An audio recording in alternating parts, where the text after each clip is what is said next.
দুর্ঘটনার কবলে পড়ল পরিযায়ী শ্রমিক বোঝাই একটি বাস। এমন খবরে ঘিরে এবার চাঞ্চল্য ছড়িয়েছে।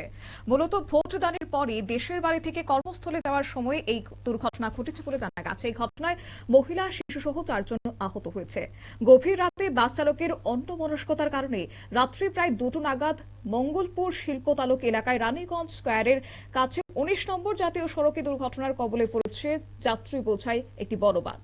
বাসে থাকা একজন মহিলা ও শিশু সহ সেই মহিলার স্বামী ও বাসের খালাসি এই ঘটনায় আহত হয়েছে বলে খবর। এই ঘটনার খবর পেয়ে পুলিশ দ্রুত ঘটনাস্থলে পৌঁছে ওই দুর্ঘটনার কবলে পড়া বাস রাস্তার ধার থেকে সরিয়ে স্বাভাবিক করেছে পরিস্থিতি। এই ঘটনায় বাসের চালককে আটক করেছে পুলিশ। ঘটনা প্রসঙ্গে জানা গেছে, দক্ষিণ 24 পরগনা সুন্দরবন এলাকার পাথর প্রতিমার রামগঙ্গা থেকে ওল্ড দিল্লি হয়ে হরিয়ানা যাচ্ছিল একটি পরিযায়ী শ্রমিক বোঝাই যাত্রীবাহী বাস। জানা গেছে, বাসের মধ্যে প্রায় 60 জন শ্রমিক পশ্চিমবঙ্গ থেকে হরিয়ানার লোকের বাড়িতে কাজ করার জন্য পরিযায়ী শ্রমিক নিয়ে পাড়ি দিচ্ছিল। ঠিক সেই সময় রাত্রি প্রায় 2টো নাগাদ হঠাৎ করে বাসের বিকট শব্দ শুনতে পান স্থানীয়রা এবং তারপরে চিৎকার চেঁচামেচি শুরু হয়েছে। তবে এই সময় বাসের মধ্যে থাকা একটি পরিবারের 3 সদস্য, স্বামী, স্ত্রী ও তার ছোট ছেলে বাসের জানালার ধারে থাকার সময় কেবিনের মধ্যে তারা আহত হয়েছে। আর সেই সঙ্গে বাসের সহচালক তিনিও আহত হয়েছেন বলে খবর। তবে সকলেরই আঘাত গুরুতর না হওয়ায় তাদের স্থানীয় হাসপাতালে চিকিৎসা করে ছেড়ে দেওয়া হয়েছে। ঘটনাস্থলে পৌঁছে দেখা গেছে যে কলকাতা অভিমুখ থেকে আসানসোল অভিমুখে যাওয়া ওই বাসটি রানীগঞ্জ স্কয়ারের সামনে থাকা বেশ কয়েকটি ব্যানারের পোস্টার এবং বিদ্যুতের পোল ভেঙে বাসের এক সাইড ঘষে রানীগঞ্জ স্কয়ারের দিকে ঢুকে পড়েছে। গভীর রাতের এই ঘটনায় সে সময় সেই এলাকায় কোনো মানুষজন না থাকায় এই ঘটনা রেহাই পাওয়া যায়। তবে দিনের সময় ওই এলাকায় ব্যাপক জনসমাগম থাকে, আর সেই সময় যদি এই ঘটনা ঘটতো তাহলে বড়সড় বিপত্তি হতে পারত। যাই হোক, যাত্রীদের পক্ষ থেকে কি উঠে আসছে বক্তব্য শুনুন।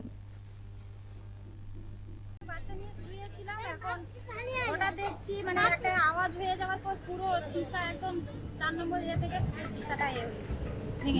এতে ওই হাতে লেগেছে, আমার বাচ্চার লেগেছে, হঠাৎ করে কি হয়ে গেছে বুঝতে পারি। আমরা তো ঘুমিয়েছিলাম রাতে। আচ্ছা, এই যে 2:30টার দিকে অ্যাক্সিডেন্টটা হয়েছে। আচ্ছা, কি জানেন, ড্রাইভার ঘুমিয়ে গিয়েছিল কি জানি না, আমরা সবাই ঘুমিয়েছিলাম। হঠাৎ করে একটা আওয়াজ হলো ঝড়ঝড় করে, তারপরে সবাই উঠে গেলাম, উঠে দেখলাম এইরকম অ্যাক্সিডেন্ট হয়েছে। বাসের যাত্রীদের অনেকেরই অনুমান যে বাস চালক সম্ভবত সকালে ঠান্ডা হাওয়ায় বাস চালাতে চালাতে ঘুমিয়ে পড়েছিলেন, আর সেই কারণেই এই দুর্ঘটনাটি ঘটতে পারে।